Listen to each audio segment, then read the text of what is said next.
Hello and welcome to this recording of a webinar that was recently held with heaps of different nominees and nominators and various people about the Seven News Young Achiever Awards, getting some nomination tips, hearing some hints how to best level up your nomination, and even, why bother to go ahead and complete your submission in the Young Achiever Awards. So you are getting a special recording, especially recorded introduction, I should say, because when we did hold the live session the other day, there was a few technological issues, which basically means I forgot to hit record.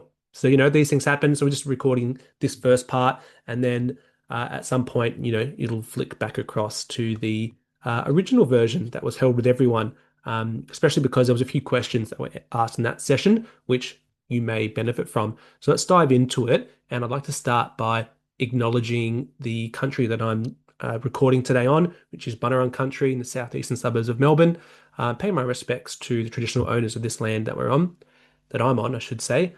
And also just to acknowledge and I guess let people know that us at the Young Achiever Awards team, we draw great inspiration from the way that First Nations people in Australia share stories, tell stories, pass down their wisdom from generation to generation. And we take a lot of pride in that and feel a lot of honor. It's a great privilege for us to tell the stories of you, our young achievers, and really focus on how we represent your stories. And that's again why we are wanting you to put your best foot forward with your nomination, so that we can best celebrate you and tell your story as well. And I also forgot to introduce myself. My name is Josh, Josh Griffin with the Seven News Young Achiever Awards.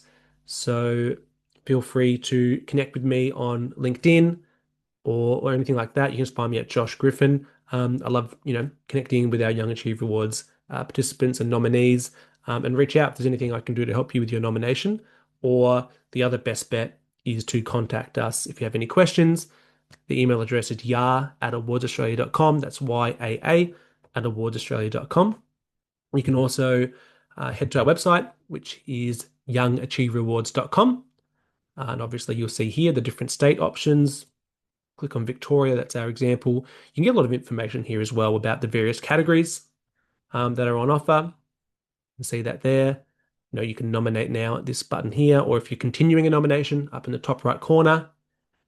Connect with our socials here. And of course, if you're looking for that email address and you can't remember it, or you need to contact us by phone, just up here in the contact us section. And you will find all the details here. Obviously, Victoria. There we are. So let's get back into it. We're going to now talk about some of the topics that we'll cover in this webinar. Starting off with why it's worth taking the time to submit. I'll quickly cover that now. Essentially, it does take time. It takes, we've heard lots of different feedback from it takes an hour, it takes a couple of hours.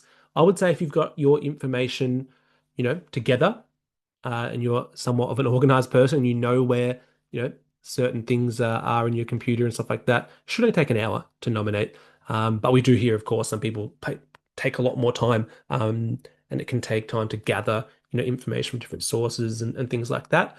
But, I would like to encourage you to take that time to do it. And there's so many reasons why, off the top of my head, basically, it can be an amazing process for you to reflect back. We're at the start of a new year. Reflect back on what happened last year and perhaps in recent years prior to that as well.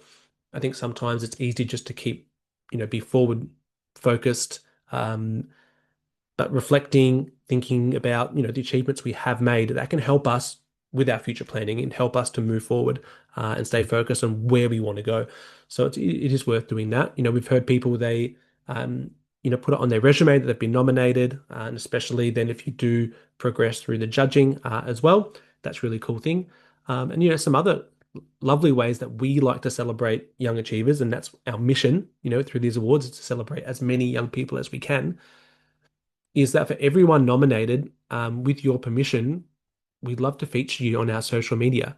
So, there is a caveat there that those who submit earlier have more chance of being featured, but it's a great way for us to share positive stories, to celebrate you and acknowledge your achievements.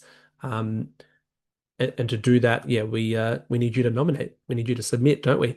So in addition, everyone who submits a nomination will get a certificate of achievement, which is very cool.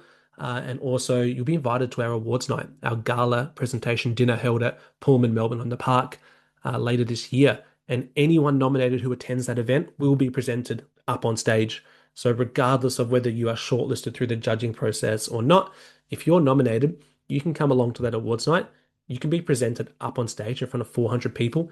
Our MC reads out a lovely bio on some of your work and your achievements, and you'll get presented with that certificate, which is a really nice, thing to experience. And also the networking from that event is, something we don't talk about enough. It's incredibly powerful to connect, with your peers, with fellow young achievers, but also corporate and community leaders that are there at the event, government ministers, these types of things. Very, very amazing event to go to. So you got to be in it to be part of it, don't you? So they're just a couple of reasons why it's worth taking the time to submit. And one other I forgot to mention as well is when you do submit, if you filled out the name of the local newspaper in your area, we'll send a media release to them and encourage them to share your story as well. So some of the other topics that we'll cover in this webinar, this video, are, some practical tips from the awards team. So our team has been doing, working in these for a number of years. And they know the ins and outs of the awards process, of the nomination process, of what works well. So we'll go over some tips from our own team. Then we've canvassed a bunch of different judges, not only from the Victorian Awards program, but from around the country in different states. And we've heard their feedback, and we've summarized, the most common ones we get back, or the ones that, really stand out for judges. What helps them to get a sense, of your achievements, of your journey, because it can be tricky sometimes to put, your story down in a nomination form. So these tips really help you understand what a judge looks for, what stands out to them. Importantly, the next steps. So what happens after you hit submit? You click that submit button, the nomination kind of, goes off and the fairies take it over from there. But there's a lot of things that happen after that, so we'll cover some of those details. And then at the end, there's a Q&A session. Obviously, you're watching a recorded version, so you don't get to ask a question, I'm sorry. But a bunch of the live participants did ask questions, I should say. I did my best to answer them. So that'll be hopefully helpful to you to watch as well. And as I said before, you can contact us, yar@awardsaustralia.com. All right, practical tips from the awards team. So, number one, this is boring, but it does make sense. We suggest using Google Chrome as your browser. So, a lot of people, I think, are using Google Chrome, the majority from my research. But if you're not using it, we do suggest you use Google Chrome because the awards platform was designed with that in mind. There's a few little things that are available on Google Chrome that aren't on other browsers. For example, you may have noticed the text boxes when you're answering, if you've started your nomination, you're answering question one, it's quite small. On Google Chrome, you can easily expand the text box, so click and drag. You can't do that on Edge, for example. So that's just one really simple tip. Number two, ensure your name is listed how you want to be referred to on your certificate. And further to that, also in media and throughout the awards process. So this one is most common when someone's been nominated, by someone else, by their parents or their employer, whatever it is. They've been nominated, but now the nominee is actually filling out the form themselves. Their name may have been put down, slightly incorrectly or informally. For example, sometimes we see people's middle names being put in there. That's all okay. But however you want your name to be publicly listed, that's how you need to have it listed in the form. So I'm going to pick on someone in the participants list, if that's okay. So I can see here, Lemon Kisses is one of the names that's joined us. And so if that's the name of, if that's your name, brilliant, and that's how you like to be referred, put it in there. If that's the name of your business and it's, Lemon Kisses Corp or something like that, and that's the official name, just make sure it's entered in how you like to be referred. The next tip is to write your answers in the way you feel comfortable. And so this is because one of the most common questions we get is like, should I write it in first person or third person? So the answer is it doesn't matter. It really doesn't. But write in the way that makes you feel more comfortable. And I would also add to that, be consistent. So if you start off writing in the first person, I did this and I did that, but then later on switched to, Josh was really active in the community, it can look a bit weird and just throw people off a little bit when they're reading it. So be consistent and it doesn't really matter. The other thing I would say is dot points are okay. I think some people feel they have to write really formally. And if that's not the way you normally write, then I would suggest not doing that. So you can use dot points, especially just to get, some lots of information across in a short amount. But I wouldn't solely use dot points if that makes sense. Use it to summarize some answers. And the last one is, even inject your personality. So if you remember that a judge will be reading, say 100 applications in one go, unfortunately, it's human nature as you just read through lots of stuff on a screen, it can be easy to kind of, almost gloss over information. If you're writing, with your personality, say you're a very humorous person, feel free to write I'm not saying insert a joke necessarily. You can if you want to, but I guess what I'm saying is you don't have to be so formal and so seriously. Write how you normally would, and if your personality comes out in that, it's actually going to be only a positive thing. The next one we've got here is that to remind people that you can actually enter into two award categories. So if you're umming and ahhing, deciding between two different categories, you don't have to just pick the one. You can enter into two. The terms and conditions of our award state that that's the maximum. So two categories is the maximum. And that's because our kind of our mission with the Young Achiever Awards is to celebrate as many young people as we can. So if we've got one person winning all the awards, then we haven't achieved our mission. So two categories. I definitely suggest if you've got two categories that you feel are appropriate, double your chances. Why not enter into two categories? Alrighty, so we'll move on to the next slide. What are the judges looking for? So we've asked a whole bunch of different judges for their feedback, and these are the ones that have come up the most that were by multiple judges, and they found these really important. So number one, provide at least one referee. Now, on our nomination form, we have a section for two referees, but also we have a section where you can upload attachments. So if you would like to provide lots of different referees, you can upload an attachment with further referees. And to take that referee suggestion even further, you can ask them for a testimonial or a letter of support. And kind of now combining these two tips, use the attachments to upload those testimonials. These are huge because if you have nominated your, entering your nomination for yourself, again, that's totally okay. Another question we get is, can I nominate myself? Absolutely, you can. It's the same way that you would go for a job application for yourself. You're not going to rely on someone else to apply for you. The same way that you would go for a grant or some kind of funding. All right, it's totally okay to nominate yourself and be proud of your achievements. So if you've done that and it's only your details on the form, then the judges are really going to look for that referee and, even some support from the referee to back up what you're saying, to kind of say, yeah, what you've been describing in your nomination form is true. That's the referee's experience too. So provide the referee's name, their details, their title or something if appropriate. And that's going to be really good. Even if you've been nominated by someone else, that's still a good idea. So to the next point of using the attachments as evidence. So again, that letter of support is a huge one that can be really good. But you can upload anything. I would say the main, I think the document types that you can upload is like, any type of image like PNG, JPEG, that kind of thing, PDFs, Word documents. You can't upload a video file. However, if you have a link, so say it's on YouTube, you could have a Dropbox link that's an open link, that kind of thing. You can add them that way within the body of the text, one of the questions, so you can still provide videos to support your nomination. But the attachments is meant to be used as evidence to the written answers. Okay, so if we're ranking what the importance of the nomination, the written answers is number one. That's the most important part to have, answering all the questions. And then number two is using the attachments to back up. That's how the most successful use of the attachments is to. So, an example would be if the question or something you've written in your nomination that's key to your nomination, say it was an event you ran. I'm just using my personal, I guess, input here. At the Young Achievers, we run a big event at the end of the program. So I'm saying we ran our gala dinner program. We had 400 attendees.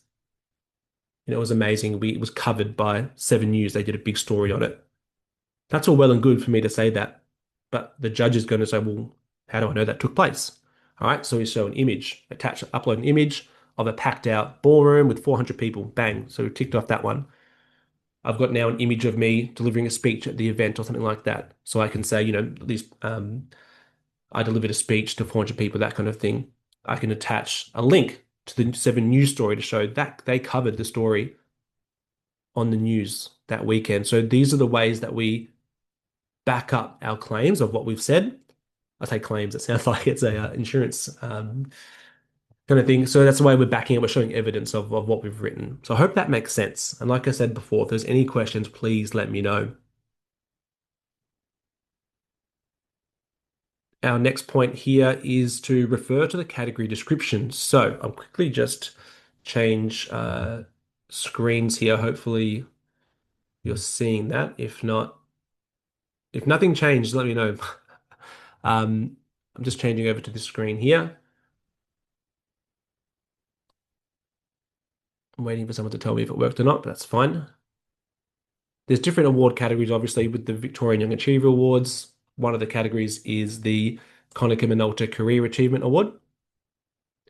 And there is a description, roughly 100, 150 words that tells us about the award. What are they looking for in that award category? And of course, then you've got the questions that you have to answer. But within the category description, there's a couple of clues as to what the judges are looking for in that category. For example, it says, the Konica Minolta Career Achievement Award promotes innovation, high achievement, hard work, leadership, and a desire for self-improvement. So, if at any time you're answering the questions and you're not sure what to write, how to address that specific question, refer back to the category description. It's very similar to, say in uni, you get like an essay that you're writing and you've got the description of what the essay is meant to be about. Obviously, you're going to refer back to that to make sure that you're addressing the right points. With a job, if you're going for a new job, they're going to have this key selection criteria. So similar to that, refer back to the description and make sure you're addressing what they're kind of looking for. Also, in that, it will give you some hints as to who's eligible. Alrighty, so the next one is to showcase your purpose and impact. So that's kind of an amalgamation of a few different judges in the way that they've said, but essentially, the purpose is the one that really was cropping up a lot in the judges' feedback, and impact, or in other words, achievements. So it's easy to, as you're typing out your answer nomination form, it's easy to skip over the key details. Like, for example, you know what your purpose is, you know why you're doing a certain project or working in a certain field, but that doesn't mean that other people know that. Sometimes we forget that people don't know our why. So remember to think about, what is your why? What are you doing this for? What is your purpose? And really make that bleedingly obvious. And again, this is coming up because so often people will just skip over it. So say they've gotten into a career. We'll use the career achievement again previously. I use that example. It could be anything. It could be IT, it could be accounting, it could be anything. But why did you get into that? Is there a reason that you got into that? And what are you trying to get out of that? The impact, what achievements have you made? It's all well and good to say we are planning to raise capital, or we are planning to, hold this community event. But did you actually do it? We had the community event, we had the gala dinner that 400 people came to. So don't forget to kind of, it's almost like a bookend, really. What's the purpose? Why did you do the activity? And what did you achieve from it? So keep that in mind when answering your questions. Sometimes we notice people, this bleeds into the next point too, can be quite generic in their answers. So, for example, a volunteer, they might say, I've volunteered quite a lot with the local charity, the Brotherhood of St. Lawrence, or whoever it is.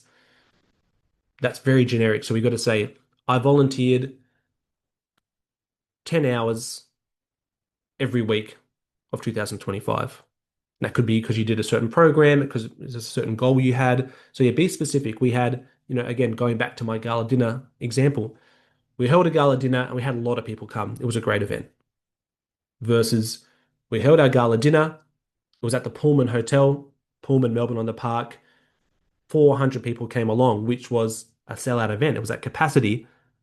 The feedback from the event was fantastic. You can see here the link to our survey results. So that's where I've gone from being generic to being specific. And again, I've tied in here, I missed the purpose. We held the event because we want to celebrate young people and give them a platform for their achievements to be recognized and promoted to a wider audience. So by talking about the purpose, why we do it, talk about the impact, and being specific, the judges are going to have all the information they need for your nomination rather than having questions. And we see so often feedback like, this nomination sounds incredible. I wish we had a bit more detail so we could have shortlisted it. So I guess that's kind of the what they're looking for. So we've got a question here. If we've already completed our nomination form, are we allowed to change or resubmit? That is an excellent question, Abby. I thought I had it covered in one of my slides. Maybe it's in the next slide. We'll see in a second. But yes, the answer is yes, you can. So what locks the form is the nomination deadline, which is the 10th of February, I do believe. But we're very forgiving.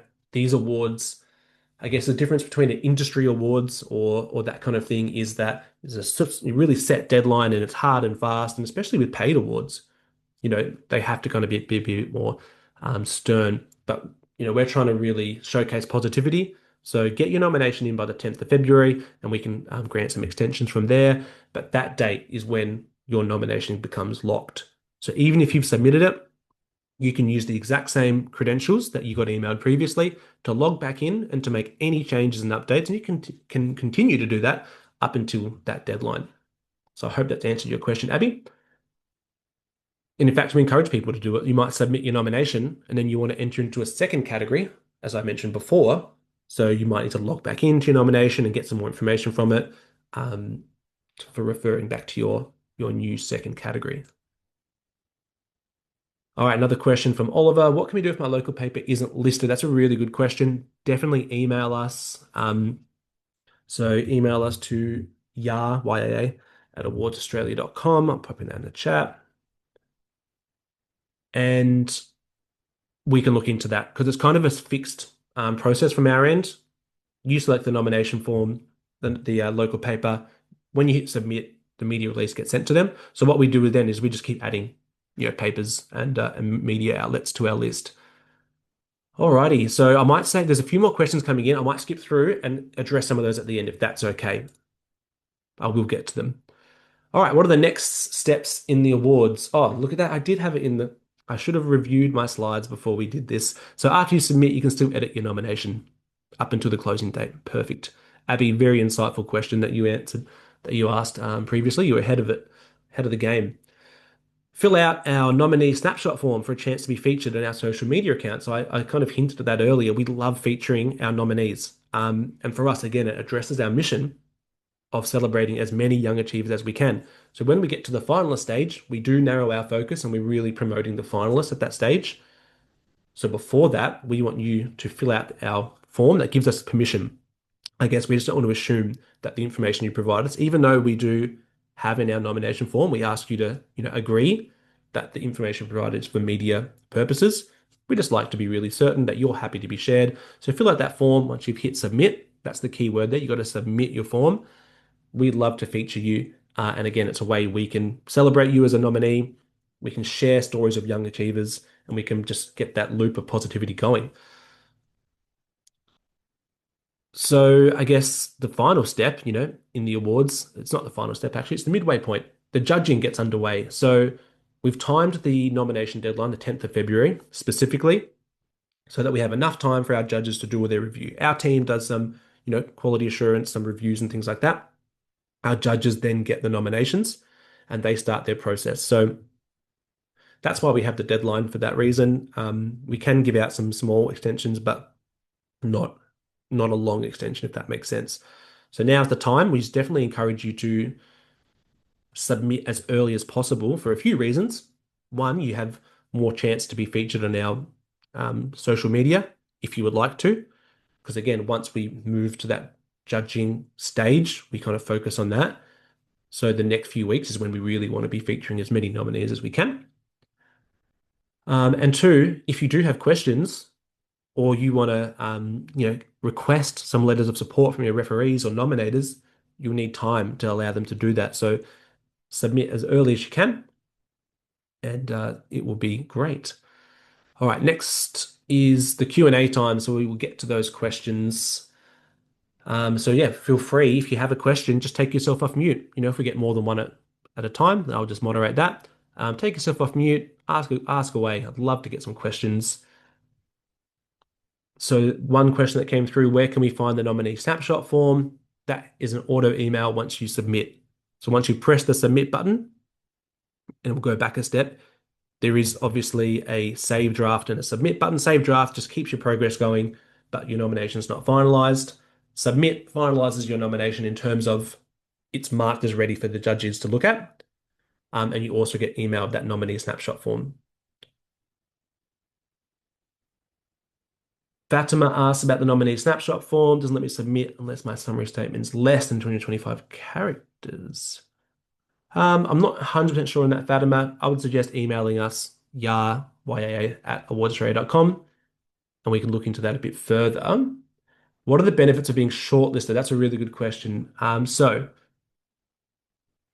I'd say that it's in terms of the benefits of being shortlisted, it's more that we're able to, I guess, dive into your story a bit further. So as a nominee, those snapshots, we can feature you, and that's great. But once you're been shortlisted as a semi-finalist, you're included in our announcements, our semi-finalist announcements. Your story then goes out to the judges. We gather more information, and so it's really just like another level. And also, I guess, we're talking about earlier, you get a certificate of achievement. You now get a semi-finalist. So that's what we call it. If you've been shortlisted, our semi-finalist certificate, and things like that. So it's more just, I guess, to show and an encouragement as well that you've been one of the top selections in that category, and it gives us a chance to celebrate you further as well. So in terms of how many, we have roughly, say, 7 to 10 are shortlisted. It does depend on the judge at times. So the judge who is really reviewing that category, they might say, for whatever reason, we've got a few extra in this one, we couldn't split it, so we're going to have 10. But otherwise, they'll look for 7, a top 7. And then from there, the next round of judging is to take those shortlisted nominations and to get the finalists, the 4 finalists for that category. So, we start with, say, 200, 300 nominations, we whittle down, and at the end, there's roughly 40 finalists. So that's kind of how that works. And then the finalists, again, get another round of promotion. So we're calling out those finalists, we're sending their media releases out, and things like that. Fadak has a question. My name has been drawn for the $200 Homey voucher. Awesome, Fadak. How good is that? So you got a voucher to spend at Homey. You can spend that online. You can spend that at stores. They've got their new store at Emporium, which is a very, very nice store. And there's great streetwear. So you should be contacted, Fadak, with that information. Steph, if you can just get in contact with Fadak, because we will send that over to him ASAP. So Fadak, you don't have to him or her, sorry, I shouldn't assume, you'll get that voucher before the awards night.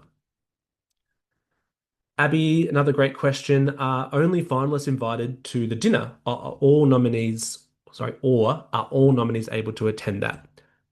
Yes, the gala dinner is open for all nominees. So regardless of whether you were shortlisted into the judging process or a finalist, so one of the things, again, is about our mission of celebrating as many young achievers as we can.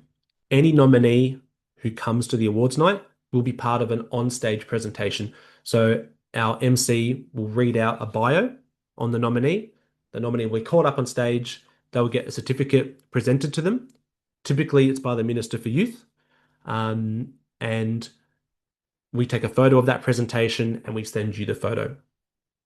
So it's a pretty cool thing. It's pretty special. And again, to be in that room with so many other young achievers is an amazing networking opportunity with our sponsors, with media members.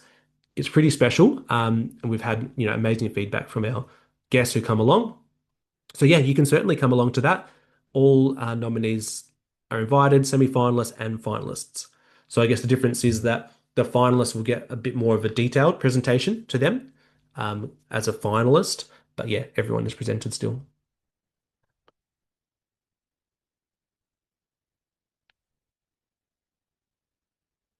Just looking through the questions. Were there any other questions that anyone wanted to share?